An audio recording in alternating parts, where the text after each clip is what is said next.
everyone, welcome to another video on Stories with Scylla. I'm Scylla and today we're going to be reading Little Miss Contrary from the Little Miss books. If you're ready, let's get reading.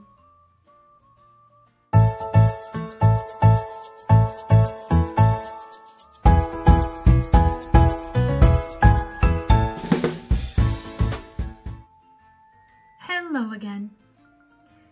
Here's a question for you. Do you ever feel mixed up? Like, you want to wear black, but you end up wearing white. Or you want to have chocolate ice cream, but you end up with strawberry ice cream. Or sometimes you're supposed to go right, but you go left. Do you know how that feels? Well, today we're going to meet Little Miss Contrary, who always feels a little bit mixed up. These are all the Little Miss books you can find. You can also find Mr. Men books, and I've even read a Mr. Men book before. Check it out. Little Miss Contrary by Roger Hargreaves. Little Miss Contrary always did the opposite of what you would think she would do. For instance, if you asked her to switch on the television, she would switch on the light. If you asked her the time, she would tell you the date. And she always said the opposite of what she really meant. Imagine asking someone the time. What time is it? Can you tell me, please? And the person says, today's Tuesday. Look at that cheeky face. Mind you, it wasn't exactly her fault. It was probably because she lived in a place called Muddleland, where everything is so mixed up and muddled you don't know whether you are coming or going. Or going or coming, as they say in Muddleland. Look at that road sign. It's supposed to say right and left, but it says up and down. Everything is crazy in Muddleland. It's a very strange place indeed. The worms don't live in holes in Muddleland. They live in trees. And the birds live in holes. And if you want a loaf of bread, you don't go to the baker's. You go to the butcher's. The baker sells bananas.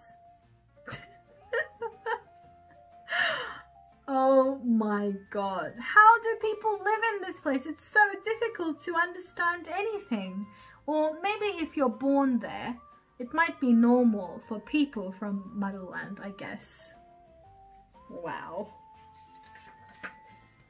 One morning, Little Miss Contrary was having breakfast. Roast beef and Yorkshire pudding. For breakfast? There was a knock at the door.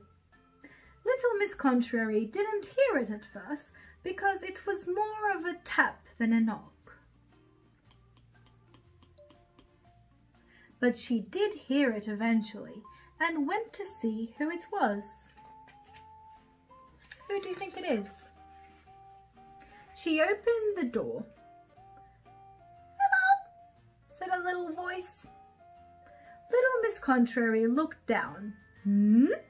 And down again. And there stood Mr. Small. He raised his hat.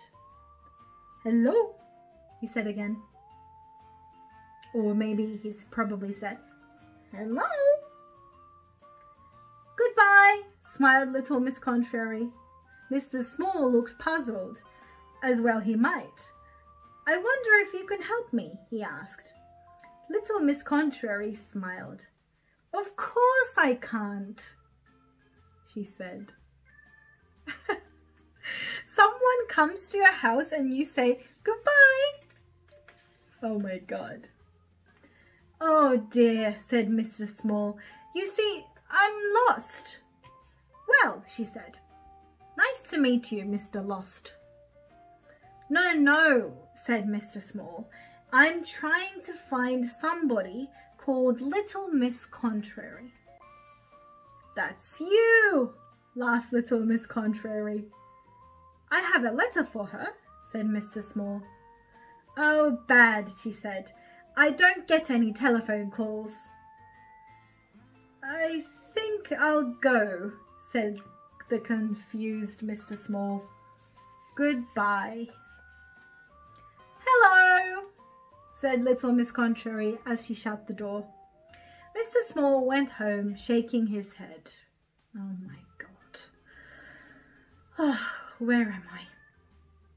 The letter was from Mr. Happy, inviting Little Miss Contrary to his birthday party. Do you remember Mr. Happy?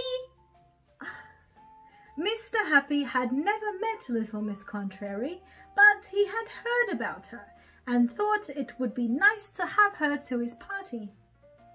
The invitation was for 3 o'clock on Tuesday, March 14th. 3 o'clock, Tuesday, March 14th. At 2 o'clock on Monday, March 13th, Little Miss Contrary knocked on Mr. Happy's door. Happy Christmas, said Little Miss Contrary and thrust a parcel into Mr. Happy's hands. Mr. Happy was puzzled. Who are you? He asked. I'm Little Miss Sunshine, replied Little Miss Contrary. No, you're not, said Mr. Happy. I know Little Miss Sunshine, and she's not a bit like you. Then he stopped and thought. Oh, he smiled. I know who you really are. You're Little Miss Contrary, aren't you? I've heard that you always say and do the opposite of what you mean. You'd better come in, said Mr. Happy. No, thank you, smiled Little Miss Contrary. Mr. Happy led her into his living room. What a horrible room, she said. Mr. Happy grinned. He was beginning to realize that everything he had heard about Little Miss Contrary was true. Would you like a cup of tea? He asked. I can't think of anything I'd like less, said Little Miss Contrary. Mr. Happy grinned again and went to put the kettle on. After his tea, Mr. Happy took Little Miss Contrary to meet some of his friends. He had to explain to them all that what she was saying was the exact opposite of what she really meant. Oh, aren't you thin? Boing, boing, she said to Mr. Greedy. Is Mr. Greedy thin? You have very short arms, she said to Mr. Tickle.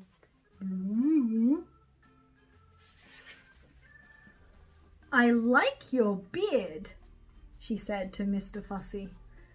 Does Mr. Fussy have a beard? Well, she said eventually, thank you for the most perfect afternoon. Now I must go home before it gets late. Perfect? Asked Mr. Happy. Perfectly dreadful, she agreed, and off she went. I say, chuckled Mr. Greedy to Mr. Happy, I say, you do know some funny people. You can say that again, laughed Mr. Happy. You do know some funny people, said Mr. Greedy. Mr. Happy grinned and went home. At home, Mr. Happy remembered the parcel that little Miss Contrary had given him. "It must be a birthday present," he said, and he hurried to where he had left the parcel and unwrapped it. Inside was indeed a present and a card. He opened the birthday card first. Inside it said, "Many miserable returns of the day." And would you like to know what the present was? A pair of socks. More like a Christmas present, isn't that? And that was the story of Little Miss Contrary and Mr. Happy's birthday. Oh, she is so puzzled all the time, only because she lives in Muddleland. Can you think of any crazy things you could mix up? Like waking up in the morning and saying, "Good night, Mummy." Or maybe, going to school one day and saying, "Goodbye, teacher, goodbye," when you just came to school. Oh my God, that would be so funny. Thank you for listening to this week's story. If you want to see more videos like this, please subscribe to the channel. We're a big family now. And if you ever want to send me a message, you can go check my Instagram at Stories with Scylla. Until next week, goodbye!